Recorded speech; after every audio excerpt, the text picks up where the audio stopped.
There's a quiet kind of person in this world, the kind that walks through life with a soft presence, almost invisible, almost unnoticed. They go through hallways, workplaces, streets, and rooms like a muted echo, existing in the spaces between conversations. And maybe that person is someone you know. Or maybe it's you. If you've ever found yourself sitting alone while others gather in clusters of laughter and shared stories, you know the sensation. The world keeps spinning socially, while you feel like an observer behind a glass wall. But the real mystery is not just that some people end up without friends. The deeper question is why. What is happening inside the mind, the emotions, the psychology of someone who lives life without a social circle? Let me ask you something quietly. Have you ever pretended to be busy on your phone so you didn't look alone? Or have you ever acted like you just needed some me time, when in reality, no one invited you in the first place?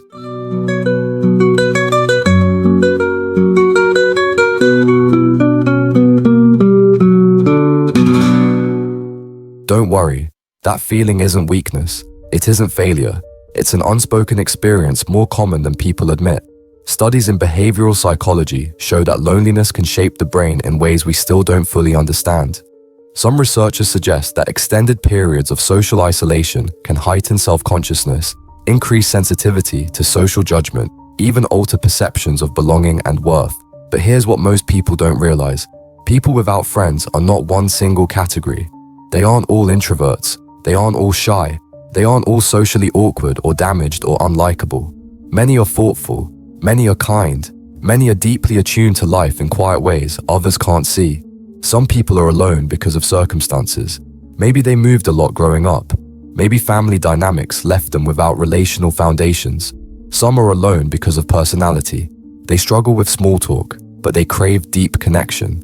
Some are alone because of early rejection or social exclusion, and their mind learned the lesson. Don't try, don't risk, don't expose. And some are alone because they outgrow people faster than they meet new ones. But here's one psychological truth that almost no one talks about. People with no friends learn to fill space differently. When you spend years in your own company, your imagination becomes your dialogue partner, your instincts become your sounding board, and you develop inner worlds that are richer than the external conversations you don't have. There's a paradox here. People assume that someone with no friends must feel empty, but sometimes the opposite is true. Many people who spend time alone develop strong cognitive autonomy, meaning they think independently, without constant social reinforcement. They also often develop higher levels of self-reflection, creativity, and internal emotional processing. But there's another side, another voice, another truth quietly threading through the human experience. Loneliness isn't just the absence of people, it's the absence of being seen. There's a psychological phenomenon called social invisibility, where someone feels unnoticed, unacknowledged, misunderstood. You can be surrounded by classmates or co-workers or relatives and still feel like a ghost. Now here's the curiosity. What if the mind of someone without friends works differently, not because it's deficient, but because it's adapted? Imagine a person who never had the safety of belonging. Their brain learns caution. They study faces. They analyze tone. They develop heightened social radar. They don't assume acceptance. They scan for it. And that makes them perceptive, intuitive, sometimes even gifted at understanding others, even if they struggle to connect themselves. When you live in the margins of social life, you become an observer. You start noticing patterns. You see who talks just to fill silence and who speaks with meaning. You see who tries to impress and who tries to connect. And here's the quiet irony. Many people without friends could be incredible friends if given the chance. They listen deeply. They feel deeply. They know the value of attention because they've rarely received it. But something often happens in the internal world of a chronically isolated person. Their identity subtly shifts. They begin to think of themselves in terms of absence. I'm the person who eats alone. I'm the person who isn't invited. I'm the person who others forget to include. Over time, these narratives can become self-fulfilling. The brain likes consistency, even if that consistency is painful. If someone comes to believe they are not socially valuable, they stop initiating. They stop revealing. They stop opening. But here's where it gets fascinating. Psychological research suggests that humans are biologically wired for connection. And when that connection doesn't happen externally, some people internalize it intellectually, spiritually, or creatively. They start bonding with books, music, philosophy, reflection, beliefs, pursuits. They begin a different journey of belonging, not in groups, but in ideas. You might know someone like this, the person who thinks in long paragraphs, not quick sentences, the person who feels more comfortable with a diary than a conversation, the person who prefers listening to contributing because speaking feels like exposure. But where does this begin? Sometimes it starts in childhood. Maybe they were the kid who wasn't picked for the group project, the one who wasn't called over to sit at lunch tables. Maybe they were different, not in a dramatic way, just in a way that others didn't immediately mirror. Children form social bonds through similarity. If a child is mentally older, emotionally quieter, or simply divergent from the dominant personality style, they get edged out of tribes. But sometimes loneliness begins later. Maybe there was a betrayal. Maybe a friendship ended abruptly. Maybe a trusted person drifted away. Often, it isn't one dramatic event. Sometimes it's a subtle pattern. People come and go, while the person remains constant, waiting for a lasting connection that never quite stays.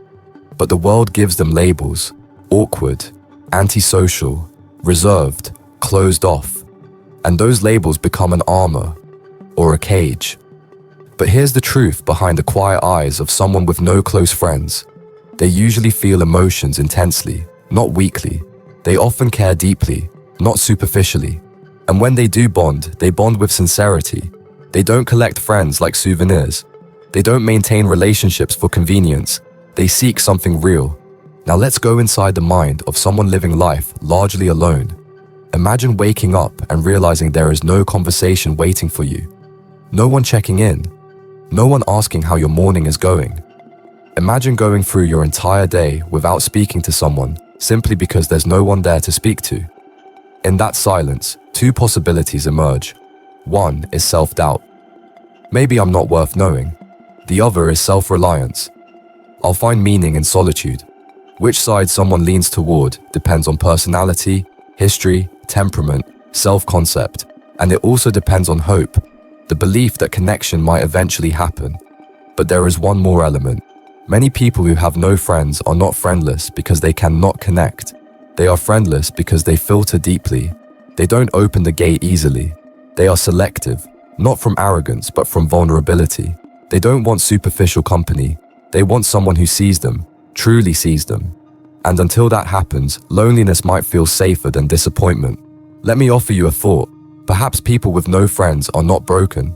Perhaps they are simply waiting for compatible minds. Think of it like two frequencies. Most people operate on channel 1, casual talk, small talk, familiar rhythms. Some people operate on channel 2, introspective, analytical, emotionally layered. Those on channel 2 rarely meet each other by accident. They drift in separate islands of thought, believing they are alone simply because they are uncommon. And here's the hidden point. Some people without friends are actually surrounded by potential friends, but they don't shine socially in shallow waters. Their brilliance shows in depth, and our modern culture is very wide, but not very deep. There's also a cultural pressure that says, if you don't have a big social circle, something is wrong. But is that actually true? History and literature are full of thinkers, innovators, philosophers, and observers who lived much of their life in solitude. Not necessarily loneliness, solitude. There is a difference. Loneliness is the pain of being unconnected. Solitude is the peace of being self-contained, and the same person can travel between these two states throughout their life. If you've ever felt like you live outside the social rhythm of others, I want to tell you something quietly, gently. It does not mean there is something lesser about you. It might mean you have a different social tempo. Some people move toward connection like fire, fast, bright, immediate. Others move like water, slow, reflective, deep. And deep water takes longer to fill. But there is one more psychological element we must explore. When someone has no close friends, their inner voice becomes louder, sometimes supportive, sometimes critical, sometimes wise, sometimes unsure. The mind becomes both companion and mirror, and that can lead to profound self-understanding or to spirals of overthinking. The difference often depends on one thing: whether the person believes that friendship is still possible, or whether they quietly decided that connection is not for them. And I want to whisper something. For many people who have no friends, it's not that they don't want friendship. It's that they haven't been met with reciprocity. They haven't found someone who listens back. They haven't found someone who matches emotional depth. They haven't found someone who makes effort. So they wait. And here's the next part of the story. And it may surprise you.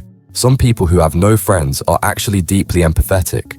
They feel the emotions of others strongly. And because of that, they sometimes avoid relationships to prevent emotional imbalance or disappointment.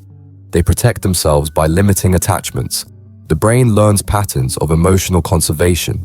But there's another reality experienced by many people who go through life with few or no friendships.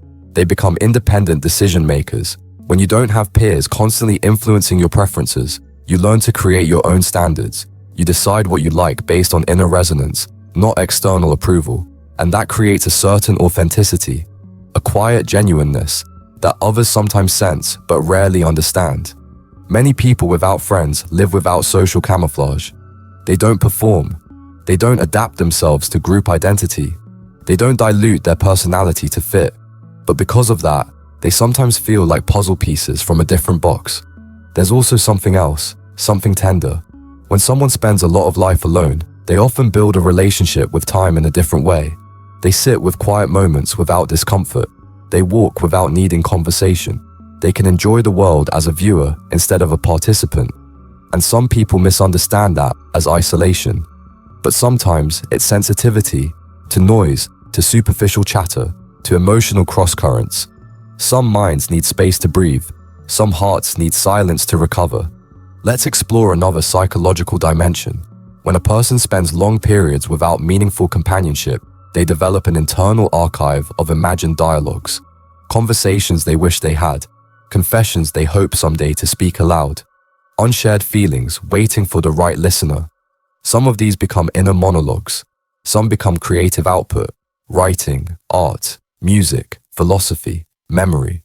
This is why many poets, thinkers, and observers come from solitary emotional histories. Their insights were polished in silence.